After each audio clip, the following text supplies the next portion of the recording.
Okay lang naman kahit wala. Pero, kaya ko naman yan yun. Itawid.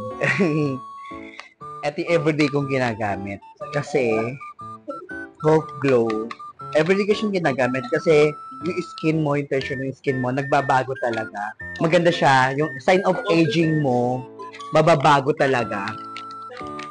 Masarap yung flavor nito. Ito lagi ko kasi binibili talaga sa kanila.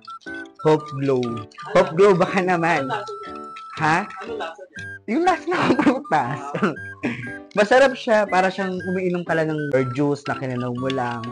Eh, ang texture ng ang Hope Glow ay naman siya. Masarap. Masarap. Inubos mo talaga to. Hope Glow, baka anyway.